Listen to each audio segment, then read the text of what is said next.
Dr. Sellers is Vice Provost for Equity and Inclusion, Chief Diversity Officer, and the Charles D. Moody Collegiate Professor of Psychology and Education at the University of Michigan, Ann Arbor. Welcome, Dr. Sellers.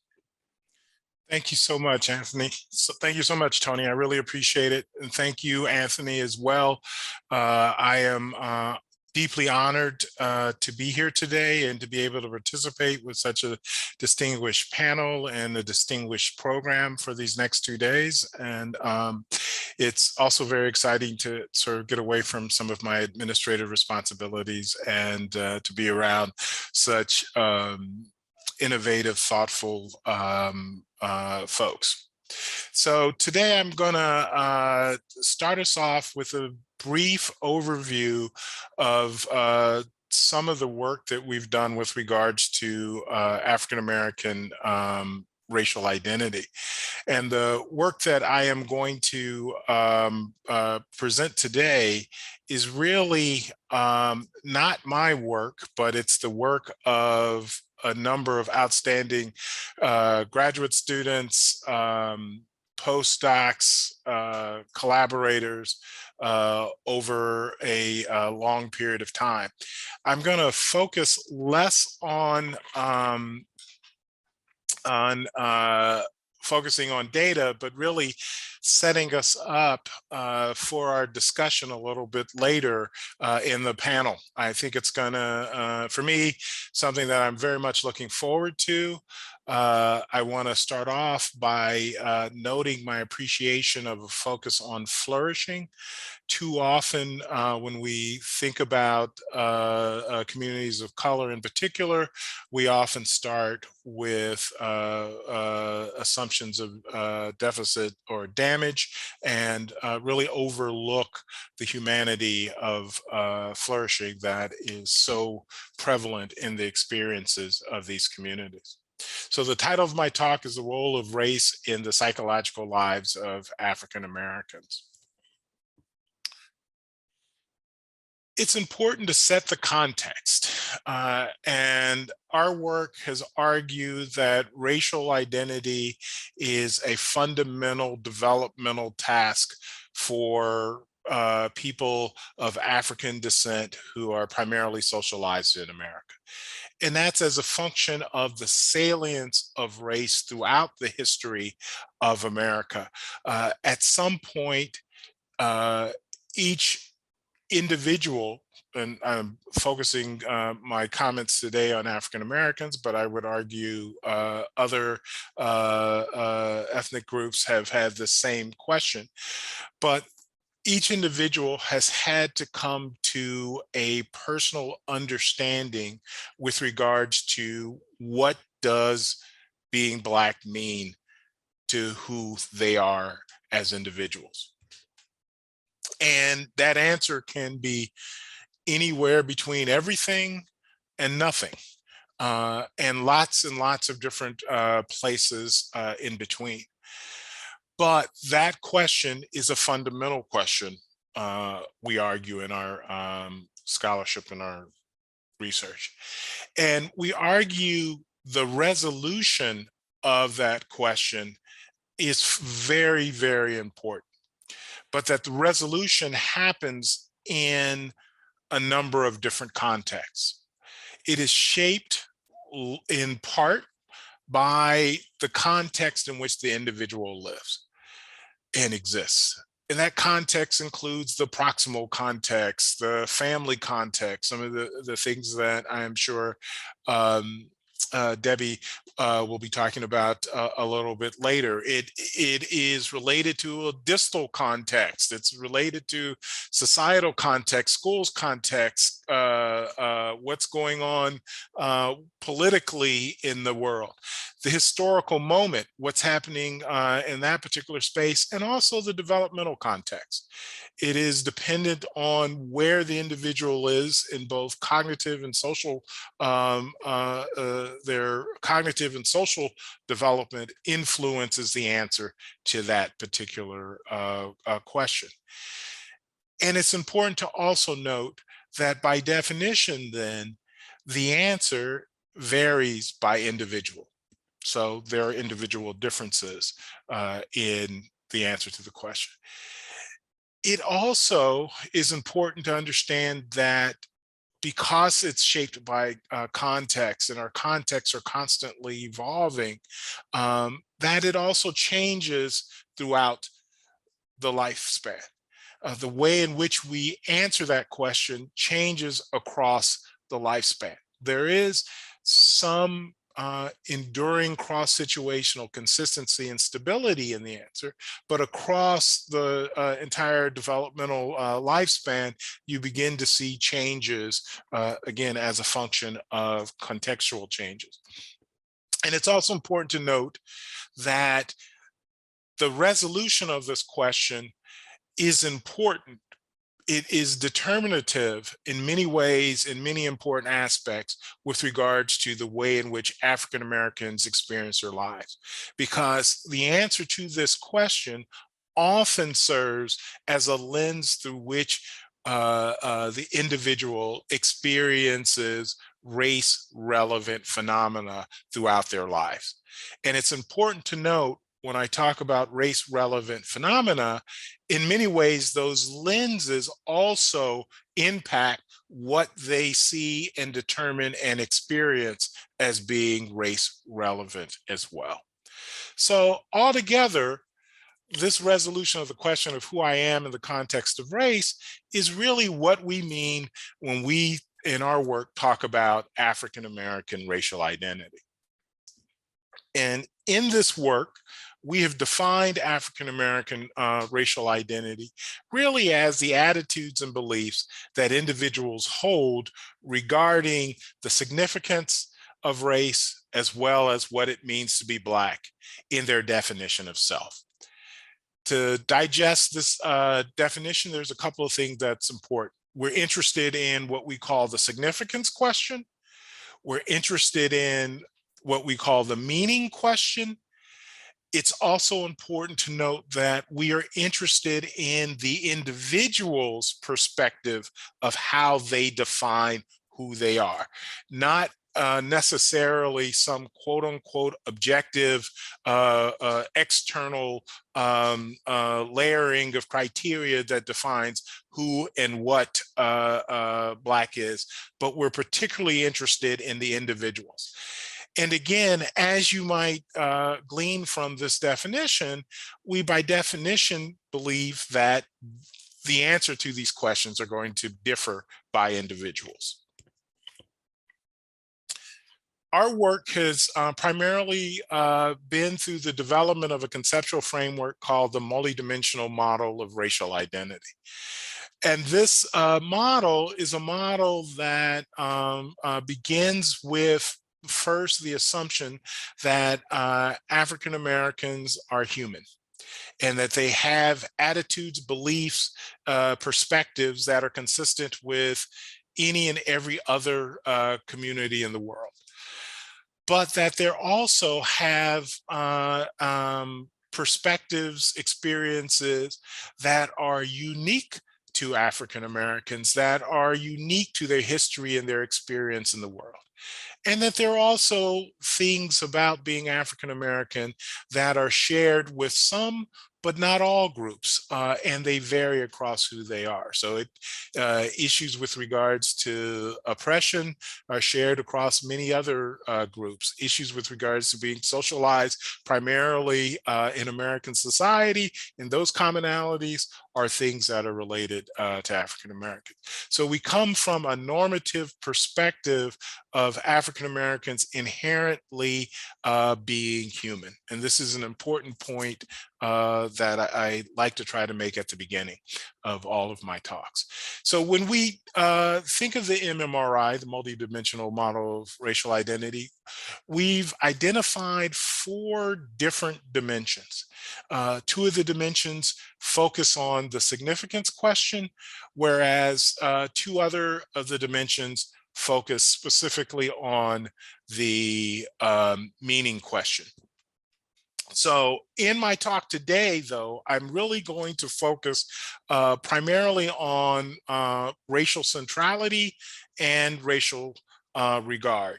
So while racial salience deals with the significance question and racial ideology deals with the meaning question, and we've done a lot of work on both of those dimensions as well, and they play an important part of understanding African American racial identity, I'm going to limit most of my remarks today to racial centrality and racial regard. So,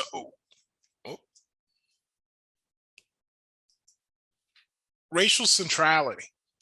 So racial centrality, as I mentioned, is related to the significant question. And it refers to the extent to which a person normatively defines her or himself with respect to race.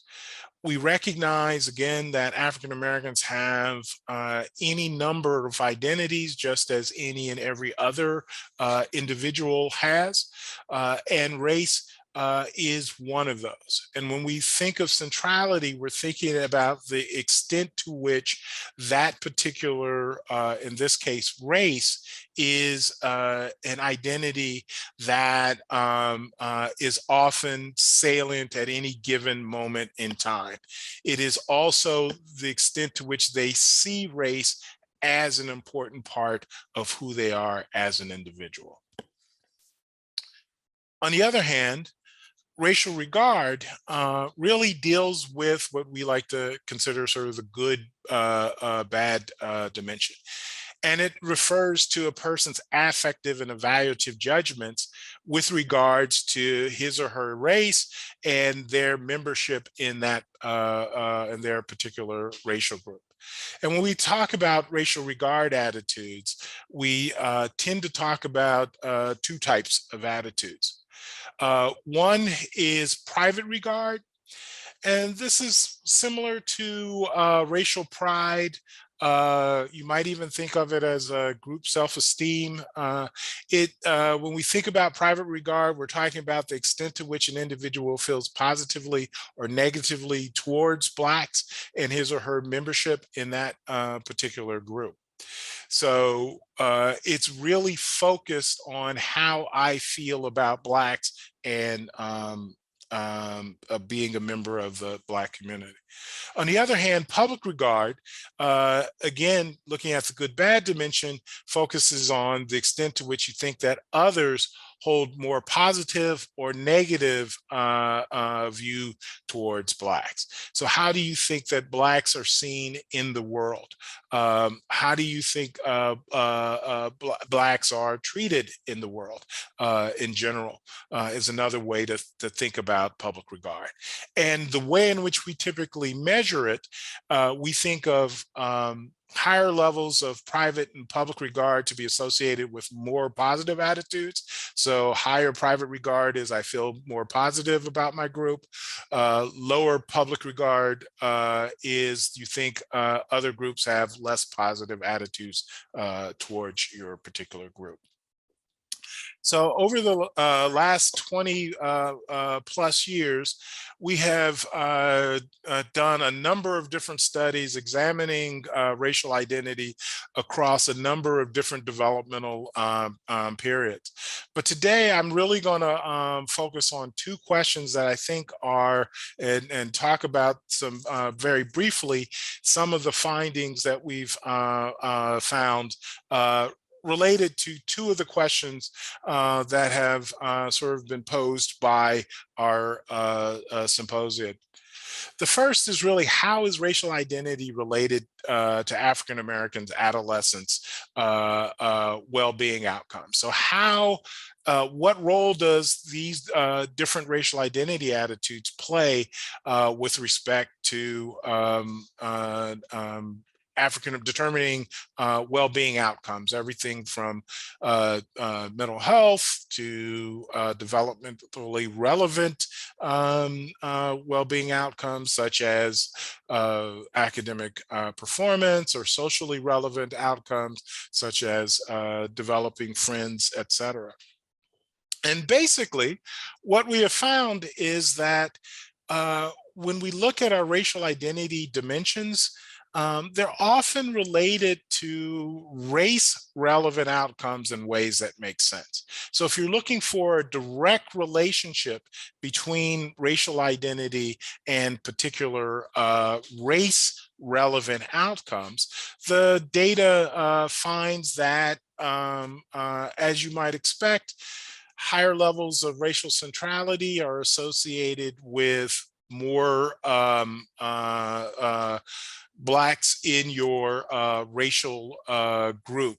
It's associated with where you go to school in terms of the racial composition of your school, your churches, places that you have a choice to impact.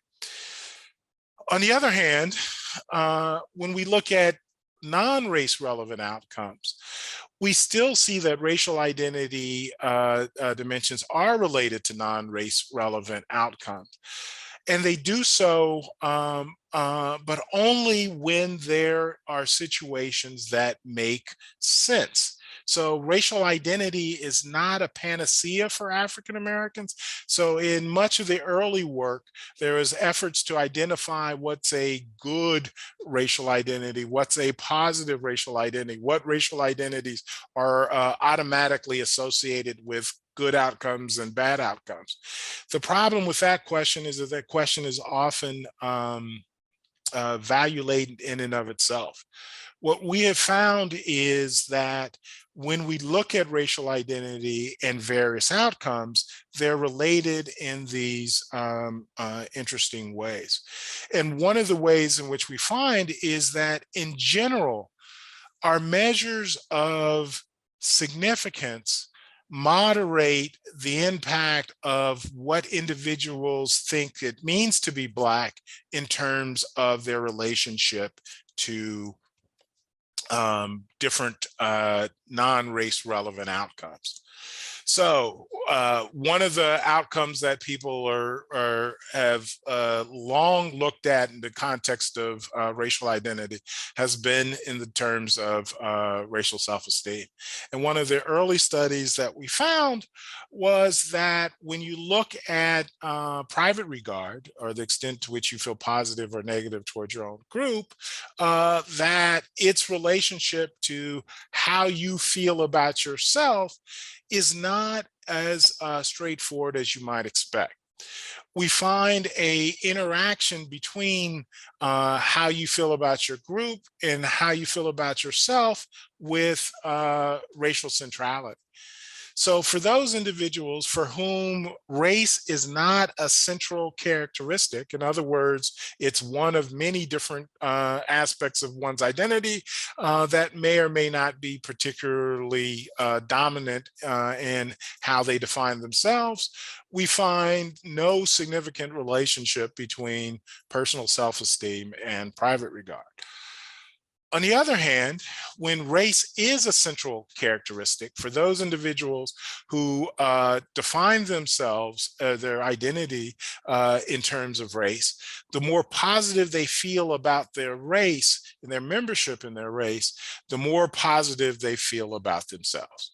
And we found similar kinds of interactions between this meaning making and various well-being related outcomes, such as grade point average, as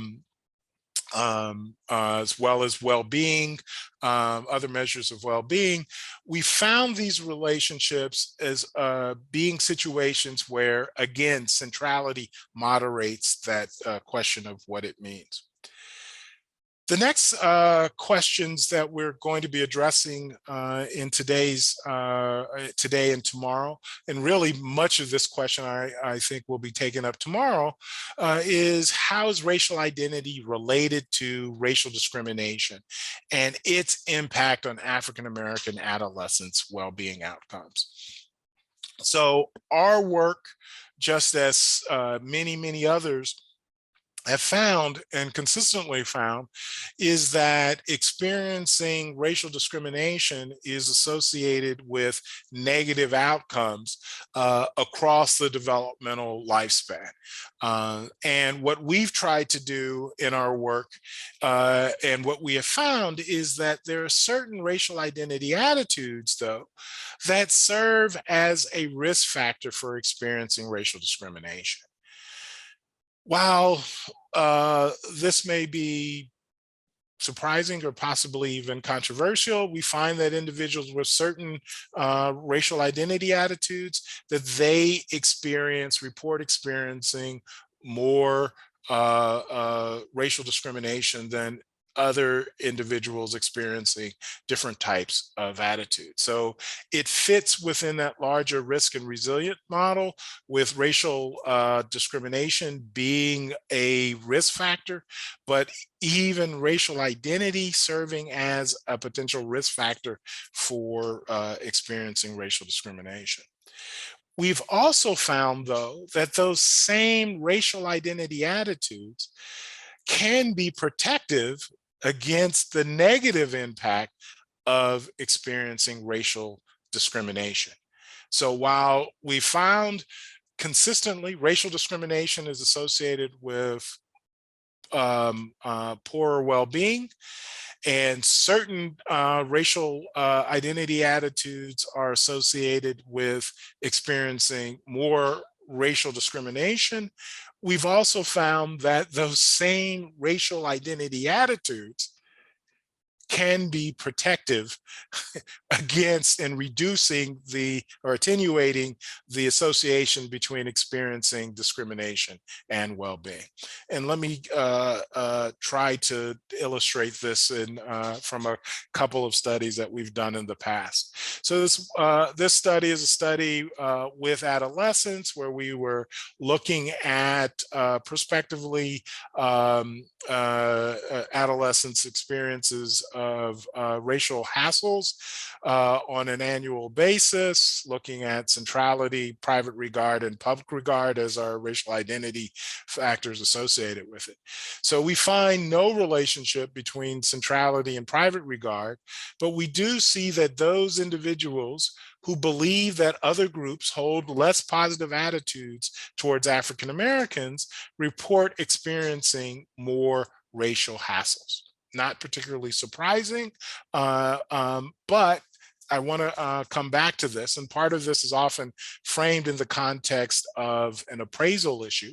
So if you have a schema that suggests that others view your group less positively, then in those ambiguous situations, racially ambiguous situations, you may be more likely to use a schema to interpret what's going on. Again, in the same study, we find that where we looked at depressive symptoms, perceived stress, well-being, we find that racial hassles are associated with poor well-being, in this case, more depressive symptoms. We do find that having more positive private regard is also associated with less depressive symptoms. And we believe that is in part through its relationship to self-esteem. And we find a similar set of patterns across the groups. What we do also find is that public regard, while not directly associated with depressive symptoms, we find a significant interaction between public regard and our racial hassles. We don't find significant interactions for centrality, private regard with our racial hassles in predicting depressive symptoms.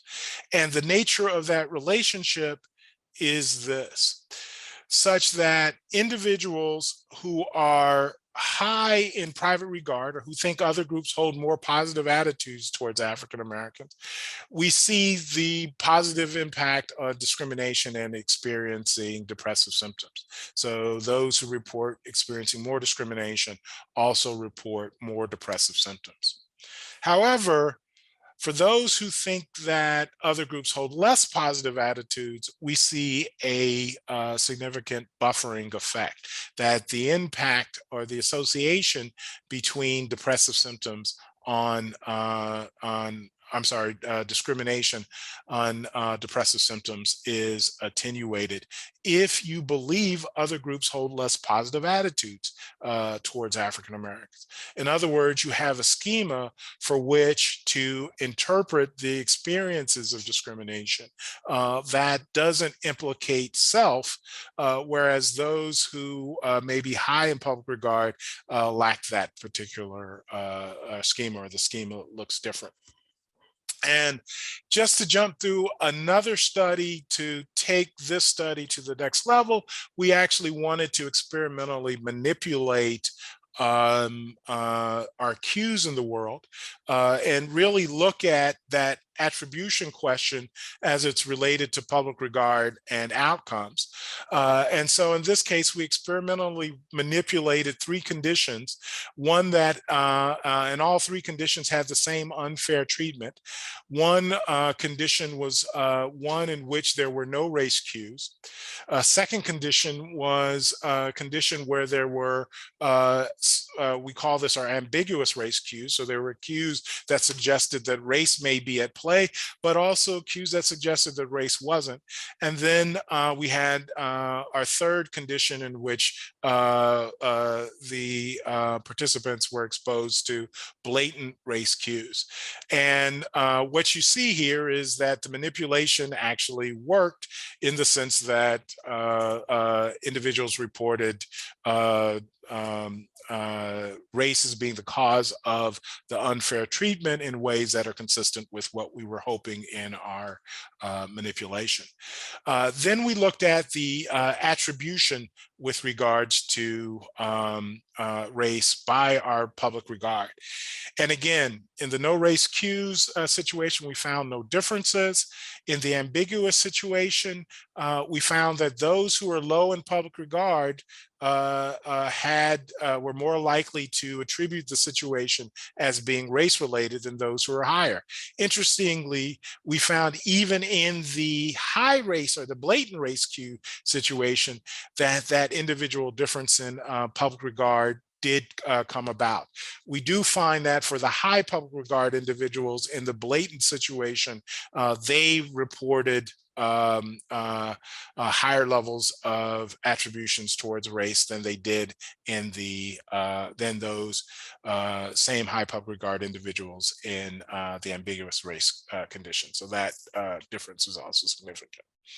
And in this study, without going into detail, basically we measured baseline and then the manipulation in the in the middle with a dotted line, and across 7 minutes later and 16 minutes later, a number of different outcomes associated with mood, utilizing both a mood slider apparatus, as well as testing self-reports with POMS.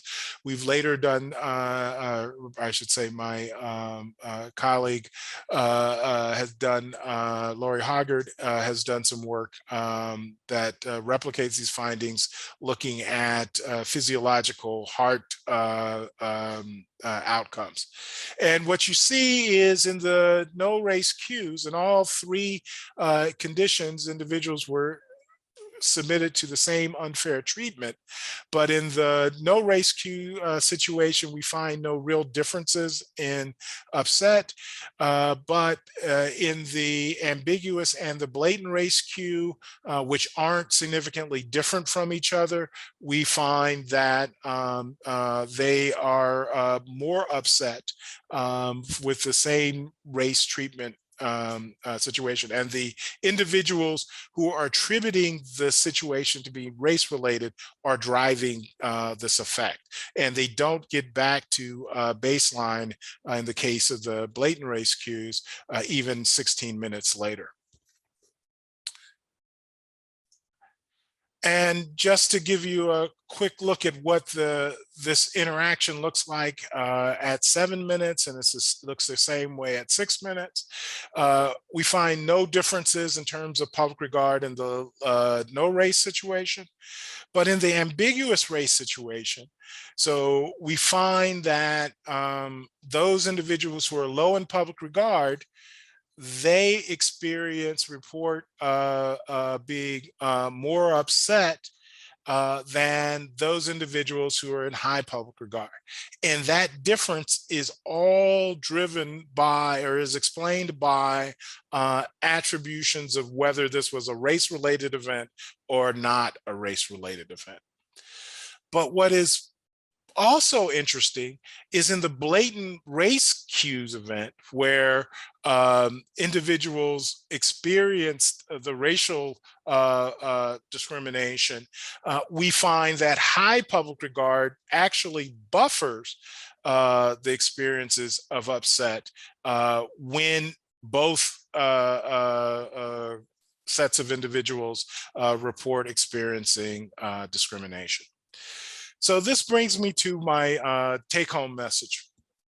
So if nothing else, we hope that you will recognize that African Americans are not monolithic in the way in which they view themselves in the context of race, but at the same point in time that this variation, these individual differences in racial identity have implications for our understanding with regards to psychological functioning. In other words, that those differences matter, and those differences matter in ways that are often not straightforward. They're often complex, which require us to be complex in our theory as well as in our analysis and design.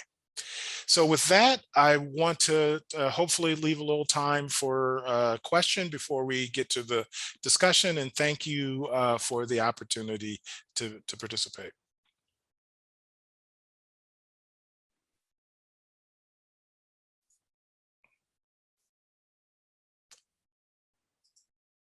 Thank you very much for those remarks, Dr. Sellers. Let me take a quick peek here in the Q&A. A couple of questions are rolling in here, so let me just try to read them here. So one of them comes from Killian Black, who asks, drawing on the correlation between certain racial attitudes being a higher risk factor for more racial discrimination and more resilience, do you think this is partly because people with these certain attitudes deal with more racial discrimination and therefore need to have more opportunities to develop more resilience towards such racial discrimination?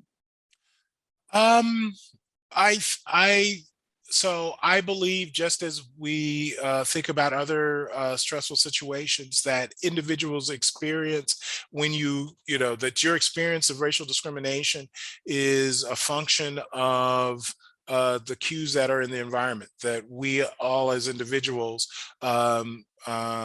help to co-construct our environment. And that's nothing unique about that with regards to African Americans or racial discrimination. I would say that that's a phenomena in general.